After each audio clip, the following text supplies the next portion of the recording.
प्रिय बच्चों, एपीएलएम चैनल के मेरे सब्सक्राइबर्स, दर्शकों,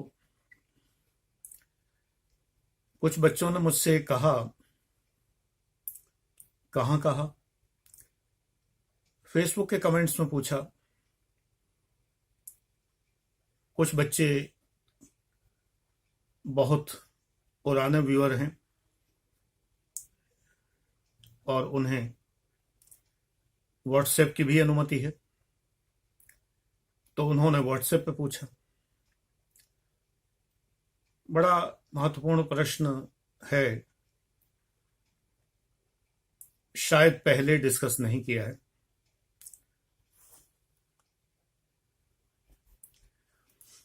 गुरुजी, ऐसा लगता है कि आपका जीवन यानी मेरा जीवन, आपका जीवन सदैव शांति, सुख और समृद्धिपूर्ण रहा है। ऐसा आपके माता पिता के आशीर्वाद और ईश्वर की कृपा से ही है, जैसा कि आप हमेशा बताते हैं। ये मुझसे कहा है बच्चों ने, कारण भी खुद ही बता दिया है कि माता पिता के आशीर्वाद और ईश्वर की कृपा से रहा है। लेकिन आपने क्या प्रयत्न किए कि आपका जीवन सुख शांति समृद्धि से भरपूर रहा। मेरे एक और पट्ट शिष्य ने कहा कि आप अपने जीवन की बातें बताइए, तभी जीवन प्रबंधन होगा। मैंने कहा, मैं तो बताता ही हूं। मैं तो हमेशा कहता हूं कि मैं विवेकानंद जी के साथ नहीं पढ़ा, अब्दुल कलाम जी के साथ नहीं खेला, महापुरुषों के बारे में मैं क्या जानूं। जितना किताबों में लिखा वो तुम भी जानते हो अगर पढ़ते हो, और वही मैं भी जानता हूं, तो क्या बताना। इसलिए मैं उदाहरण अपना देता हूं। ओशो ने कई बार कहा है कि गुरु को चाहिए कि वो अपना उदाहरण दे, जिससे शिष्यों में विश्वास जागे कि गुरु उन्हें समझाने के लिए अधिकृत हैं, ऑथराइज्ड हैं।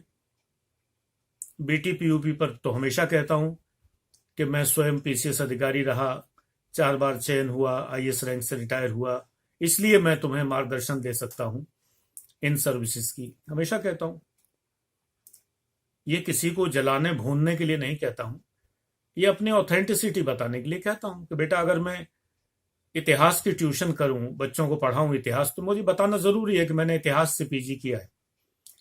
अब अगर मैं कहने लगूं मैं इतिहास में जब जब परीक्षा दी एमए की तब तब मैं फेल हो गया, और जो एक बार नहीं 4 बार फेल हुआ, मुझे अनुभव बहुत है, आओ मुझसे ट्यूशन करो, तो कोई नहीं करेगा ना। ये तो केवल आईएएस एस्पिरेंट की नादान कम्युनिटी है कि जो उनसे पढ़ने, ऑप्शन भी नहीं है कि जो उनसे पढ़ने जाती है जो कभी पास नहीं हुए। ये उनका चूंकि ऑप्शन नहीं है, जो सेलेक्ट हो जाएगा वो मेरी तरह वॉलंटरी रिटायरमेंट लेकर नौकरी के 15 साल रह गए हों और एक निहायत कमाऊ करोड़पति डिपार्टमेंट सेल्स टैक्स में नौकरी छोड़कर, क्लास 1 गजेटेड ऑफिसर की नौकरी छोड़कर और पढ़ाने लगे क्योंकि उसे ईमानदारी का पैसा पसंद है। बेटा, इसी जगह पर तुम्हारे प्रश्न का उत्तर मैं देना प्रारंभ करता हूं। सुख शांति समृद्धि में से समृद्धि जिसे तुम कहते हो, वो बहुत बार मैंने जाते हुए देखी है। बहुत बार आवश्यक खर्चों के लिए भी जेब में पैसे नहीं हुए, नितांत आवश्यक व्यय के लिए, एकदम से जरूरी खर्चों के लिए भी पॉकेट में पैसे नहीं हुए। जब मैंने ये कहा कि जो व्यक्ति एक आईएएस के समकक्ष रैंक को छोड़कर और जिसने टीचिंग करना अपना व्यवसाय बना लिया हो, और ऊपर से गाजियाबाद जैसे असाहित्यिक शहर में, यहां किताबों की दुकानें नहीं है, बीएड की मिल जाएंगी और एसएससी की मिल जाएंगी ज्यादा से ज्यादा। आईएएस वगैरह की तो तब मिलने लगी जब मेरी कोचिंग खुली, तो मैंने 2 बुक डिपो को बहुत ज्यादा कह सुन के उन पर रखवाई किताबें कि बच्चे खरीदेंगे क्या। वो भी निराश हो गए, बोले कि कोई आता ही नहीं खरीदने, क्योंकि एडमिशन ही जब मेरे यहाँ इतने कम होते थे। लोग सच्चाई की कदर नहीं करते, ईमानदारी की कदर नहीं करते। लोग शो ऑफ की ज्यादा कदर करते हैं, दिखावा जिसमें ज्यादा हो उसकी कदर ज्यादा करते हैं। तो जब एडमिशन ही नहीं होंगे, एक बच्चे को 10 महीने पढ़ाऊंगा, 2 बच्चों को 8 महीने पढ़ाऊंगा, 8 बच्चों से बैच स्टार्ट करूंगा, 5 सेलेक्ट हो गए थे उसमें।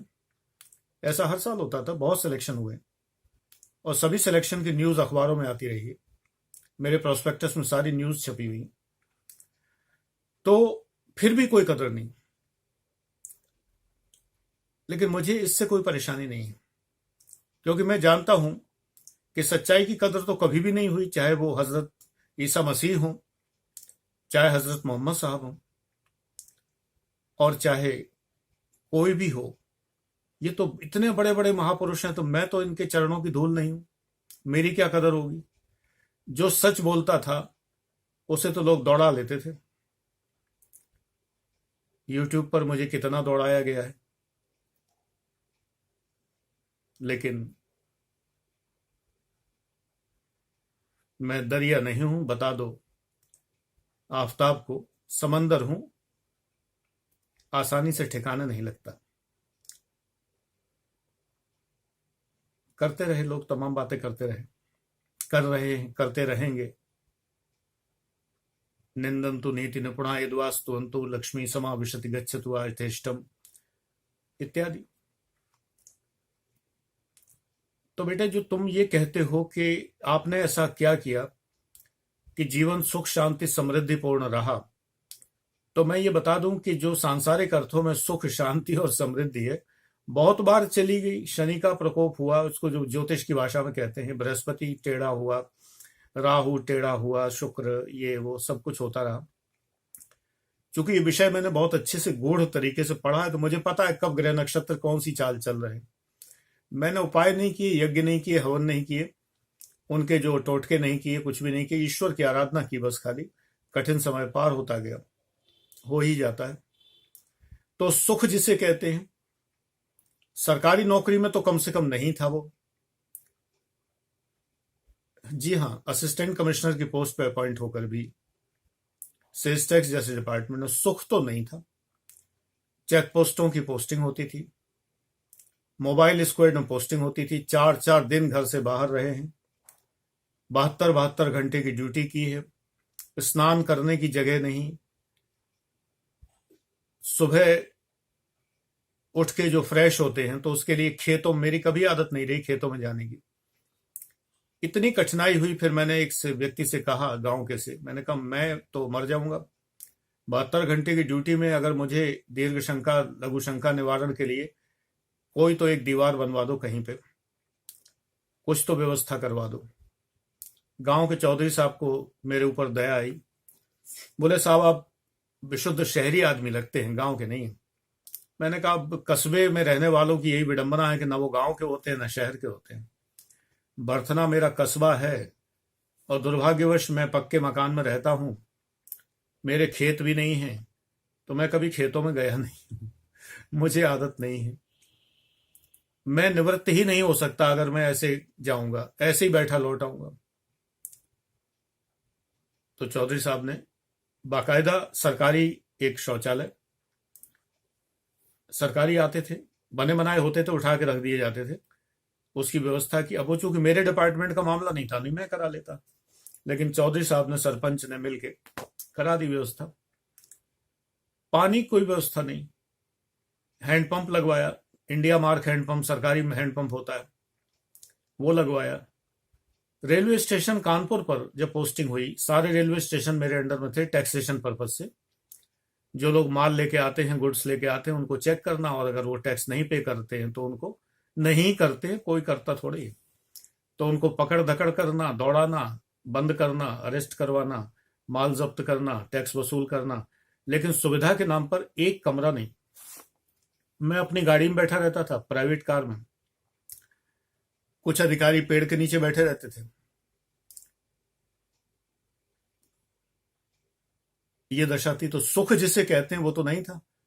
आप कल्पना कर सकते हैं कि भयानक गर्मी में, बरसात में, वो 10 महीने की ड्यूटीज मैंने कैसे काटी। मैं तो कार में बैठ जाता था, एसी भी चलाना पड़ता था। जैन खरीदी इसीलिए थी उस समय क्योंकि दूसरी कार जो थी वो एसी नहीं थी, जिससे कि बैठ सकूं, नहीं बैठा नहीं जाता था। हर समय मुझे चाय कॉफी पीने की आदत, इतनी भयानक गर्मी, तो सुख जैसी चीज तो नहीं थी।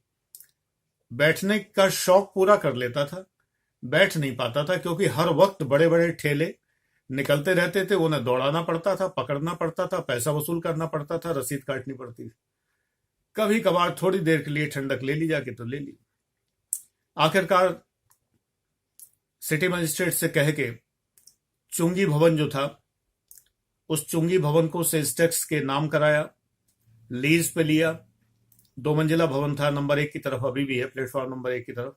ऊपर मैंने लेटने की व्यवस्था करवाई, जिनकी ड्यूटी ऑफ हो जाती है वो अधिकारी लेट सकें। 3 फोल्डिंग पलंग डलवाए, पंखा लगवाया, कूलर लगवाया, सरकारी बजट मिल गया, ये कहो नहीं तो मिलता भी नहीं। नीचे बिल्टी एंडोर्समेंट कक्ष बनवाया, जिसमें कि जो लोग टैक्स दे के जाना चाहते हैं तो वो आके वहां करते हैं। भागने दौड़ाने वालों की ड्यूटी में तो कोई परिवर्तन नहीं होना था, जिन्हें पकड़ पकड़ के दौड़ाना है। तो टेलीस्कोप लगवाया, जो रेलवे क्रॉसिंग को देखता था, टेलीस्कोप के रेलवे क्रॉसिंग से जो माल निकल रहा है, वो जब इधर से जा रहा है या उधर से आ रहा है तो उस पर निगाह रखने के लिए पुलिस वालों को तुरंत पेजर दिए गए थे। पेजर मिले थे विभाग से, पहले पर्सनल थे हम लोगों के पास में। बहुत से बच्चों को तो अभी पेजर नहीं पता होगा क्या होता है। तो पेजर के थ्रू उनको सूचित किया जाता था कि फलाने ठेले को पकड़ लो, ऐसा कर लो, वो कर लो। टेलीस्कोप से देखते थे। ये साइंटिफिक मेथड्स मैंने अपनाए। सुख कहाँ है यहाँ? सुख नहीं है। शांति, शांति कैसे हो सकती? हर समय आपको दौड़ाना है, भगाना है, एफआईआर करानी है। पुलिस वाले एफआईआर नहीं लिख रहे हैं, मुकदमे नहीं बढ़ाना चाहते अपने। जो रेलवे पुलिस के लोग हैं वो कतई नहीं चाहते कि एफआईआर लिखें, क्योंकि जितनी ज्यादा एफआईआर लिखेंगे मुकदमों की संख्या बढ़ेगी तो उनकी परफॉर्मेंस घटेगी। उनसे जिद्दोजहद करना, कार्यवाही करना, ऊपर तक लिखना, ऊपर के अधिकारियों तक लिखना, फिर एफआईआर करवाना, फिर जब एफआईआर हो जाए तो अदालत में पेशी पे जाना, सरकार का पक्ष रखने के लिए स्टेट को रिप्रेजेंट करना। शांति तो नहीं है। जो तुमने कहा सुख, शांति, समृद्धि, और समृद्धि तो बेटा आज के जमाने में घूस के पैसे से भले आ जाए, आप ईमानदारी से सिर्फ अपना काम चला सकते हैं, अच्छी तरह चला सकते हैं, लेकिन समृद्धि जिसे कहते हैं, रिचनेस, प्रॉस्परसनेस, वो नहीं आएगी। ईश्वर की कृपा कि मैंने ईमानदारी से पढ़ाते हुए, मेरी आदत है कि मैं बचत की बजाय मैं अपने ऊपर खर्च करने में विश्वास करता हूं, अपने परिवार पर, अपने पर, अपनी एम्बियंस में, अपने वातावरण पर खर्च करने में विश्वास करता हूं। और बेटे मैं बहुत थोड़े बजट में बहुत सुंदर सजावट कर लेता हूं। मैंने इंटीरियर डेकोरेशन में बिना किसी डिप्लोमा के महारत हासिल की है। थोड़े से आर्टिफिशियल फ्लावर्स, 4-5 लैंप, अच्छे से पर्दे, बेडशीटें, और जब इतनी उम्र हो गई 65 साल तो महंगी कुर्सियां भी अफोर्ड कर सकता हूं, नहीं तो नहीं, कोई जरूरत नहीं थी। साधारण कुर्सियां, बहुत कम बजट में मैंने, तुम सोच सकते हो जिस समय मैं डिग्री कॉलेज में पढ़ाता था 1979-80s में, तो अजीतमल जो गांव है इटावा का, अब तो औरैया का हो गया, तमाम प्रोफेसर मेरा कमरा देखने आते थे कि इतना सजावट वाला कमरा किसी प्रोफेसर ने आज तक नहीं रखा है। तब मेरे पास तो हाल ही हाल नई नई नौकरी थी, पिताजी से सब्सिडी लेके तो मेरा काम चलता था। हर महीने 20 तारीख को पिताजी सब्सिडी दिया करते थे यानी 1000 रुपए देते थे। तनख्वाह थी 1122 रुपए, 1000 रुपए पिताजी देते, तब मेरा काम चलता था। तो समृद्ध में नहीं रहा, दिखता जरूर रहा हो सकता हूं। तो ये कोई समृद्धि नहीं। एक बार मैंने लिखा उसमें, फेसबुक मैंने लिखा तो मेरे कुछ बच्चों ने खूब मजा लिया उस पर। शिखर आईएएस एकेडमी गाजियाबाद स्टार्ट की थी नई नई, और दिन हो गए थे, नैनो कार आ गई थी मार्केट में। मतलब मुझे नैनो बड़ी पसंद आती थी। ये अंग्रेजी बीटल जैसी लगती थी, जो अंग्रेजों की कार हुआ करती थी पहले, बीटल। आजकल तो बड़ी महंगी मिलती है। पीछे इंजन बीटल में भी होता है, नैनो में भी होता है। वैसी लड्डू सी नैनो है, वैसी लड्डू सी बीटल होती है। मेरी तमन्ना बस ये कि मैं और पत्नी कहीं निकल के जाएं, थोड़ा बहुत मार्केट वार्केट कर आए, जाके सिनेमा इनामा देखा है, दैट्स ऑल, इतने काफी है। अब बच्चे बड़े हो गए तो वो तो अपने से जाएंगे, अपने पत्नी बच्चों के साथ जाएंगे सामूहिक रूप से जब जाएंगे सब लोग अपनी अपनी कार में चल देंगे। तो उसमें ये था कि आपकी क्या क्या तमन्नाएं हैं। फेसबुक क्वेश्चन किया करती थी कुछ दिनों, तुम्हें याद हो अगर, फेसबुक प्रश्न करती थी ये कि इसका उत्तर क्या है, इसका उत्तर क्या है। तो उसमें था your favourite car, your dream car, मैंने लिखा नैनो, पर्पल कलर नैनो। और वो ड्रीम मैंने पूरा कर लिया। जब पैसे जोड़ लिए तो गया और सीधे खरीद लाया, जैसे कोई सब्जी खरीद लाता है जाके। तुरंत गया, पत्नी बच्चों किसी को नहीं पता था, गया और लाके दरवाजे पे खड़ी कर दी कि आ गई गाड़ी। तो जिसका सपना ही नैनो हो, नैनो में सपना तो बड़ी गाड़ियों का सपना ही नहीं देखा। बच्चे खरीद लेते हैं तो ठीक है, उनमें ट्रैवल भी करता हूं, मजा भी लेता हूं, लेकिन मुझे कभी नहीं समझ में आया कि मर्सिडीज में बैठने में और नैनो में बैठने में फर्क क्या है। कुछ नहीं फर्क। फर्क लोगों की आंखों में है। मर्सिडीज देख के लोग आंख फाड़ देते हैं, नैनो देख के ऐसे करते हैं, ये क्या। लोगों ने कहा भी कि गाड़ी पे लिखे हैं असिस्टेंट कमिश्नर और फलाना और ये वो, और गाड़ी पे मैं प्लेट लगाता रहा। मैं क्यों छिपाऊं, मैं जो हूं तो हूं, कोई चोरी थोड़े हूं, धड़ल्ले से हूं। तो लिखता रहा, प्राइवेट कार पे भी लिखता रहा, कोई समस्या नहीं।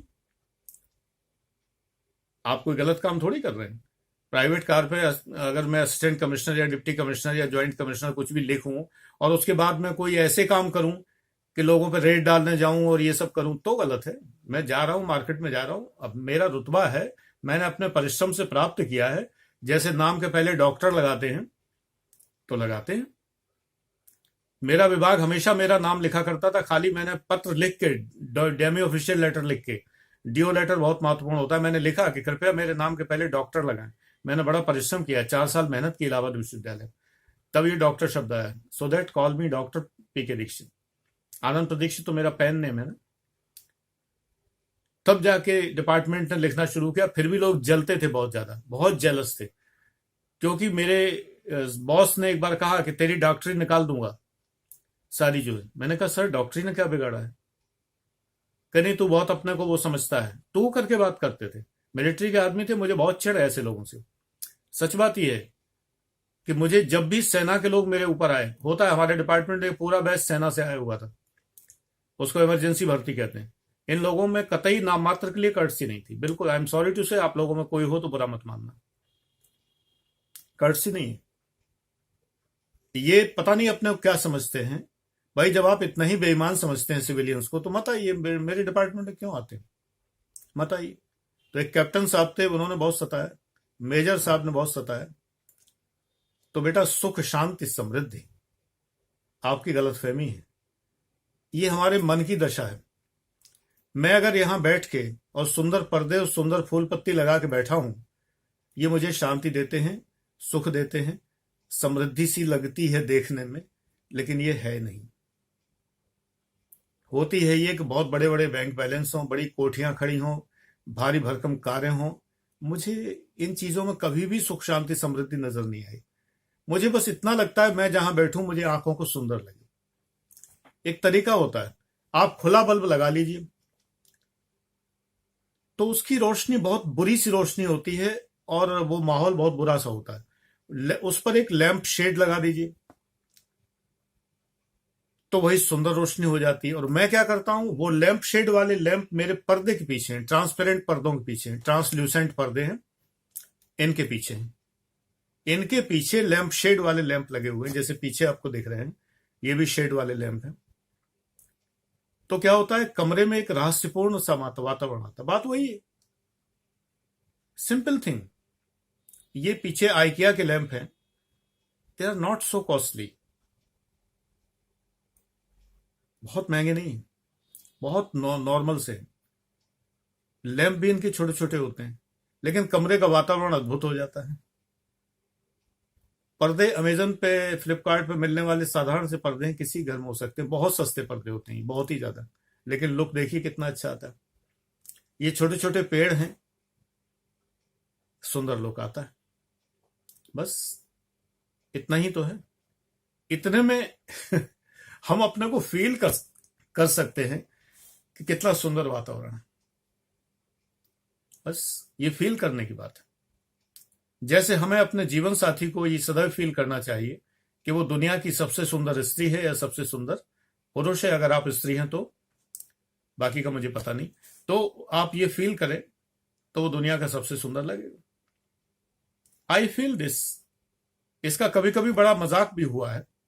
वही अजीत मल की बात बता रहा हूं। दीवारें इतनी खराब थी मकान की जो मैंने लिया, गांव का मकान, लंबा सा सहन कहते हैं वहां गांव में, कि सहन है लंबा सा, एक वरांडा टाइप का था जिसे घेर दिया था, कमरा बना दिया। मुझे पूरे घर में लगा कि यही एकमात्र कमरा है। वहां नॉर्मली बाहर की तरफ एक ड्राइंग रूम जिसे कहते हैं, तो उसे बैठक कहते हैं या सहन कहते हैं, वो होता है। फिर आंगन होता है, आंगन के साइड में रसोई घर और गेहूं भरने की जगह, अनाज भरने की जगह। इसके पीछे एक वरांडा होता है, फिर पीछे एक कमरा होता है जिसे इटावा मढ़ा कहते हैं। मढ़ा, मढ़ा का मतलब ये कि उसके अंदर एक भी खिड़की नहीं होती, काल कोठरी है पूरी। ऐसा वो मकान था। तो जो बाहर का कमरा था उसे मुझे ड्राइंग रूम बनाना था, तो मैंने चारों दीवारों पे पर्दे लगा दिए। थोड़ा पर्दों में पैसे लगे, लेकिन वही बात है, बहुत महंगे नहीं, सामान्य से हैंडलूम के पर्दे लगा दिए, सुंदर पर्दे। बढ़िया मेज कुर्सी बिछाई, एक टेबल लैंप तो रहता ही था, टेबल क्लॉथ सुंदर सा लगाया, एक रेडियो था, एक रिकॉर्ड प्लेयर था मेरे पास, वो सब सजाए। फूल पत्तियां हमेशा से रहते थे, वो थे। इलेक्ट्रिक कैटल हमेशा से रहती थी चाय बनाने के लिए, इलाहाबाद से आदत पड़ी हुई थी, वो सब था। संगीत बजता रहता था, अगरबत्ती जलती रहती थी सुगंध के लिए, तब परफ्यूम्स नहीं होते थे, रूम फ्रेशन नहीं होते थे, अगरबत्ती जलती रहती थी, भगवान की मूर्तियां थी। कमरे में घुसते ही अद्भुत एहसास होता था। ये बात है 1979-80 की। जो लोग मुझसे परिचित हैं, जो इलाहाबाद में मेरा कमरा देखा करते थे, वो कहते थे जनरल मैनेजर कमरा लगता है। जबकि मैं पढ़ता था, 550 रुपये महीने स्कॉलरशिप मिलता था, यूजीसी की फेलोशिप। पिताजी दिया करते थे अच्छे खासे पैसे, 1000 रुपए करीब करीब। खूब पिक्चर देखा करते थे, बस यही मौज मस्ती थी। और खूब पढ़ा करते थे दिन रात। मूवी देखने से मेरा मनोरंजन होता था। तो अध्ययन तो भाई टॉप करना ही करना है। ये तो एक ऐसी चीज थी जैसे कि सांस लेना ही लेना है। जब कक्षा 6 से जब से टॉप करने की कंसेप्ट आई है, तब से लगातार जब टॉप करते आ रहे हूं, तो उस ईश्वर की कृपा को बरकरार रखने के लिए यही तो करना होगा कि पढ़ना होगा। God helps those who help themselves. ईश्वर तभी तो मदद करेंगे जब हम मेहनत करेंगे। तो वो तो करना ही है, इसमें कहने कोई बात नहीं है, कोई बहुत बड़ा लक्ष्य नहीं है। सिंपली ये है कि सब कुछ पढ़ना है, पूरा सिलेबस करना है। टॉप नहीं करेंगे तो क्या होगा, टॉप तो होगा ही होगा। तो वही हमेशा मेरा कक्ष दर्शनी रहा, हमेशा हमेशा। कोई जन्माष्टमी की झांकी कहता था, लेकिन एक डॉक्टर साहब की पत्नी आई तो वो बहुत ज्यादा जेलस हो गई, क्योंकि वो डॉक्टर साहब थे। अजीत मल जैसे गांव में सरकारी पद पर रहने वाले 2 ही 4 अधिकारी होते हैं, बैंक मैनेजर होते हैं प्रतिष्ठित लोगों में, जो कार वार रखा करते थे। मेरे पास तो नहीं थी, डॉक्टर साहब के पास कार थी भाई। अब वो मेरे कक्ष में घुसे तो वो तो विस्मित रह गए, एकदम विस्मित विस्मित रह गए। विस्मय हुआ उनको कि इतना सुंदर कक्ष, इतनी सुगंधित वातावरण की एक विशेषता दिखाई दे रही है, साक्षात ईश्वर का स्थान दिखाई दे रहा है। ये हमेशा से रहा। तो उनकी पत्नी ने कहा कि ये नौटंकी लगा ली तो आपने, ये सर्कस लगा लिया आपने। अब यहाँ क्या आप शेर चीते के करतब दिखाएंगे? मैंने कहा नहीं, बंदर बंदरिया करतब दिखाने वाले हैं हम। अब ये नहीं कहा हमने कि बंदर अभी आने वाला है, बंदरिया तो आ गई है। बहरहाल कुछ दिन बाद उनको भी समझ में आ गया कि ये सब मैं दिखावे के लिए नहीं करता हूं, ये सब मैं स्वांतः सुखाय करता हूं, अपने सुख के लिए करता हूं, अपने आनंद के लिए करता हूं। जिसमें मुझे आनंद आता है वो कार्य मैं करता हूं। बच्चों, तुमसे भी ये कहता हूं, आलोचना की परवाह न किया जाए। लोग तो आपको रहने नहीं देंगे, जीने नहीं देंगे। आप अच्छे से रहेंगे तो आलोचना करेंगे, ये क्या, हर बात में होता है ये क्या। मैं मुरादाबाद जब ट्रेजरी अफसर हुआ तो टाइप 4 मकान मिला। पहले तो मैं हॉस्टल में रहता था। मुरादाबाद में एक ऑफिसर्स हॉस्टल है, जहां नए अधिकारी आते हैं, जब तक मकान नहीं मिलता तब तक वो उसमें रहते हैं। तो नंबर 1 में रहता था, रूम नंबर 1 में। फिर 2 कमरे का मिल गया, 18 नंबर था शायद, वो उसमें रहने लगा। फिर टाइप 4 मिल गया मुझे। टाइप 4 का मतलब है 4 बड़े बड़े कमरे, सर्वेंट क्वार्टर, गैरेज, छत और पता नहीं क्या, एक ऑफिस और एनेक्सी और दुनिया भर की चीजें, बहुत बड़े बड़े मकान होते हैं, सरकारी टाइप 4 मकान।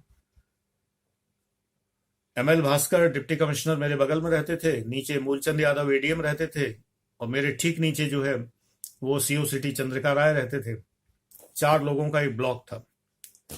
तो जिला कमांडेंट होमगार्ड गोयल साहब आए मिलने के लिए, बड़े बढ़िया आदमी थे। तो कह रहे टीओ साहब खल्ली खल्ली सा लगे खल्ली खल्ली सा लगे।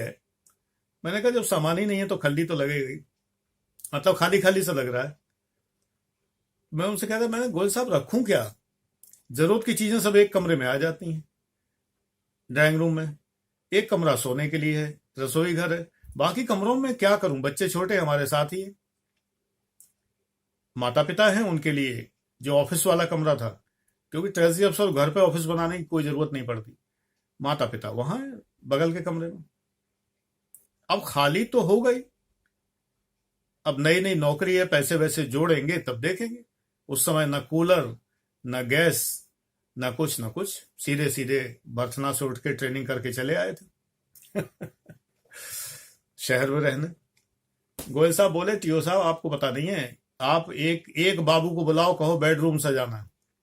एक बाबू यानी क्लर्क, दूसरे क्लर्क को, पहले वाले टीओ साहब उनके दोस्त थे, बहुत ही परम मित्र थे। बोले मैं तो अग्रवाल का बहुत अच्छा दोस्त रहा हूं, आप अग्रवाल से पूछ लीजिए, जो पिछला ट्रेजरी अफसर था उससे पूछ लीजिए, उसे कुछ नहीं पता था, ऐसे ही आपको कुछ नहीं पता है, मैं तो अनुभवी आदमी हूं। एक एक क्लर्क बुलाइए रोजाना और सबके जिम्मे कर दीजिए, कोई किचन सजाएगा, कोई सब, आपको पैसा नहीं देना, सब आपका पूरा सब सज जाएगा पूरा। और फिर 2 बाबुओं के जिम्मे कर दीजिए कि जो आपके किचन का सामान कभी खत्म ना हो।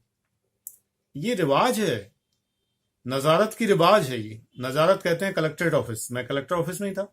ट्रेजरी अफसर तो कलेक्टर का ही पार्ट होता है, कलेक्टर का पार्ट एंड पार्सल होता है, दायना बायां हाथ जो भी कहिए।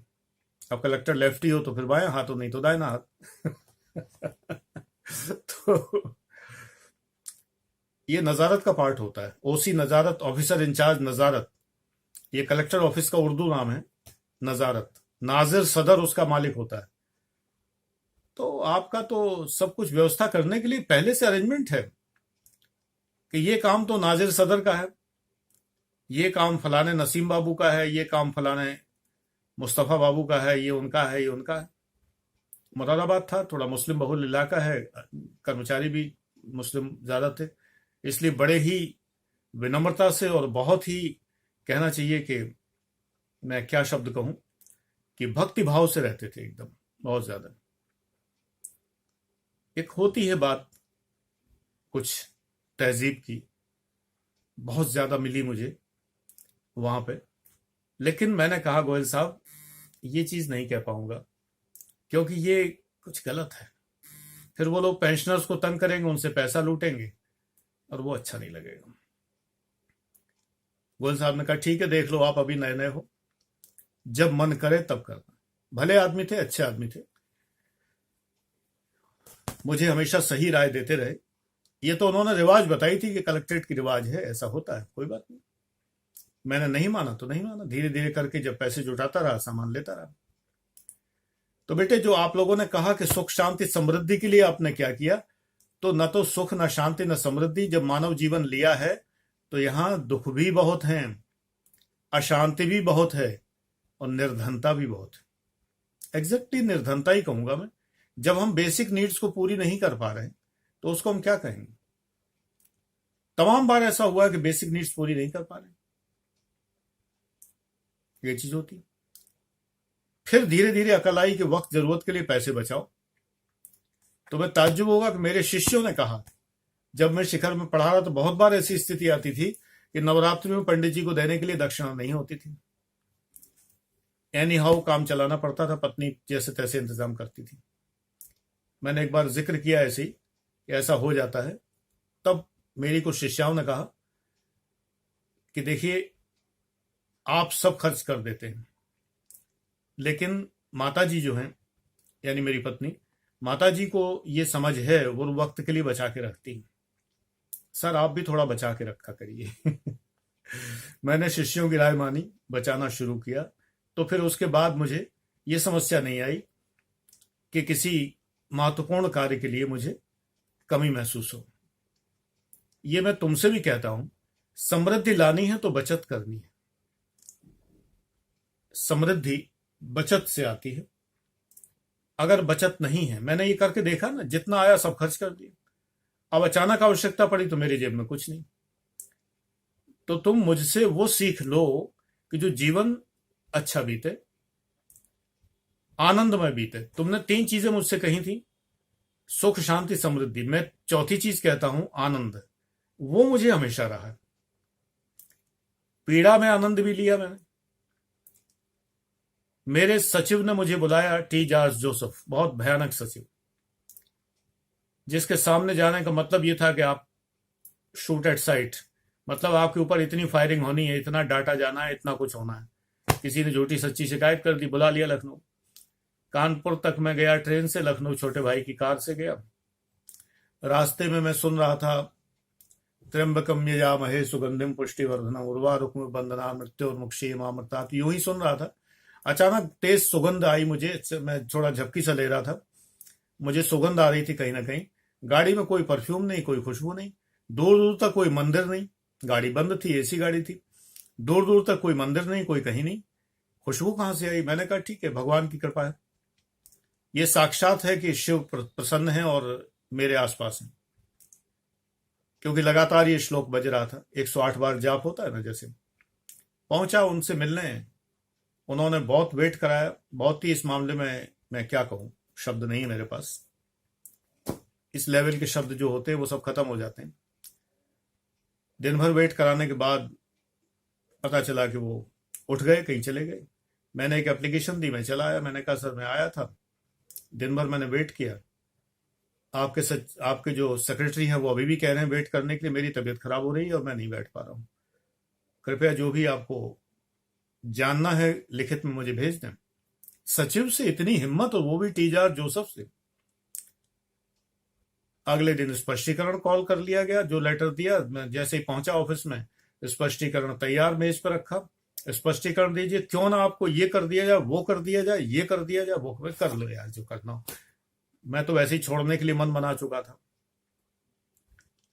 इन्हीं बातों में धीरे धीरे मेरा मन हुआ कि मैं छोड़ दूं। तो बेटे, आनंद, मैं अपने आनंद से कंप्रोमाइज नहीं करता। चेकपोस्ट का इंचार्ज था, मेरी माताजी की मृत्यु हो गई। मैं कानपुर गया, मेरे ऊपर स्पष्टीकरण चलाया कि आपने चेकपोस्ट क्यों छोड़ दी। मैंने कहा चेकपोस्ट पे दूसरे अधिकारी थे, मैंने सूचना दे दी, छोड़ दी। मोहननगर चेकपोस्ट का इंचार्ज था मैं उस साल। नहीं सुनने को तैयार कोई। वो ठीक है, लेकिन चेकपोस्ट तो एसेंशियल ड्यूटी है और आप उसको छोड़ नहीं सकते। खैर, यहां तो मैंने माफी मांग के मैंने कहा सॉरी सर, ये वो देखिए आप मदर की डेथ हुई थी। वो मैं समझता हूं, मेरी पूर्ण सहानुभूति है, लेकिन आप चेकपोस्ट नहीं छोड़ सकते। ये कोई बात हुई? इसके बाद जब मेरी तबीयत बिगड़ी और मुझे बीपी वगैरह की प्रॉब्लम हुई और तमाम बातें हुई, तो डिपार्टमेंट ने छुट्टी देने से मना कर दिया। अब मेरे लिए निर्णायक क्षण था कि मैं रिजाइन कर दूं, और मैंने रिजाइन कर दिया। मैंने कहा कि मैं आपके उत्तर की प्रतीक्षा नहीं करूंगा। एडिशनल कमिश्नर आगरा से मैंने जाके कहा कि ये रहा रेजिग्नेशन। तब उस समय वहीं पोस्टेड था, असिस्टेंट कलेक्टर कम असिस्टेंट कमिश्नर रिकवरी। मैंने कहा कि अब मैं आऊंगा नहीं। बोले नहीं, ऐसे नहीं होता है, कमेटी बैठेगी, वो विचार करेगी, फिर आपका रेजिग्नेशन एक्सेप्ट होगा। मैंने कहा मैं नहीं आने का। आज से त्याग दिया, मैं दोबारा आऊंगा नहीं। इसीलिए मैं फंड लेने भी नहीं गया, प्रोविडेंट फंड। पेंशन के लिए रिक्वेस्ट करने भी नहीं गया। ईश्वर दे रहा है, पेंशन से ज्यादा दे रहा है। तुम लोग हो ना, एडमिशन लेते हो, पेंशन से ज्यादा मिल जाता है मुझे, पक्की बात है। मैंने कहा मैं नहीं, इंसान की गुलामी में नहीं करता, ईश्वर की करता हूं। बहुत तंग किया डिपार्टमेंट ने। बेटे तुम क्या समझते हो, जिंदगी हलवा नहीं है। जब तुम्हारे ऊपर जरा सी कठिनाई आती है, तुम परेशान हो जाते हो, कहते हो गुरुजी आपने ऐसा क्या किया कि आप सुखी रहे। मैंने एक ही काम किया, मैंने उस ईश्वर की भक्ति की सदैव, उस परम पिता की भक्ति की सदैव, उसमें आस्था रखी सदैव। माता पिता को कष्ट नहीं दिया, उनको हमेशा साथ रखा। या तो मैं उनके साथ रहा या वो मेरे साथ रहे। मैंने किसी को सताया नहीं, पत्नी को कभी नहीं सताया। कभी मैंने ऐसे कार्य नहीं किए जिससे कि कोई कष्ट में आए अपनी जान में। बाकी तो डिपार्टमेंट ही जल्लादों का डिपार्टमेंट है, तो क्या कर सकते हैं, तमाम व्यापारी कष्ट में आए ही होंगे। उसका परिणाम मुझे मिल सकता है, मिलेगा, मिला होगा, आई डोंट नो, लेकिन वो मैंने जानबूझ के नहीं किया, वो मेरे पद की विशेषता थी। तो बेटे, जो आपका जो प्रश्न था वो मैंने आज उत्तर दिया है। इस बात का कुछ बातें पहले भी बता चुका हूं। तो समझने का प्रयास करो कि किसी का जीवन पूर्णतया सुखी नहीं, किसी का जीवन पूर्णतया समृद्ध नहीं है। बड़े बड़े टाटा बिरला देखे हैं हमने, एग्जैक्टली, तुम तो सुनते हो ना, मैंने तो देखे हैं। किसका असेसमेंट नहीं किया मैंने? बड़े से बड़े लोगों का, एलजी वालों का, होंडा वालों का, अंबानीज का। टी सीरीज के गुलशन कुमार की 24 फैक्ट्री नोएडा में रेड की है मैंने। बड़े बड़े लोगों को देखा है, लेकिन सुख शांति समृद्धि नहीं देखी है। एंटीलिया या क्या नाम है अंबानीज के हाउस का, वो हो सकता है देखने में लगता हो बड़े समृद्ध, व्यक्तिगत जीवन किसका कितना कठिन है। अगर मुझे 10,000 की जरूरत है और मेरी जेब में 10,000 नहीं है, तो मैं अभावग्रस्त हूं। उनके पास 10,000 करोड़ की जरूरत है और अगर 10,000 करोड़ नहीं है तो वो अभावग्रस्त है। हमारे उनमें कोई फर्क नहीं है। Thank you.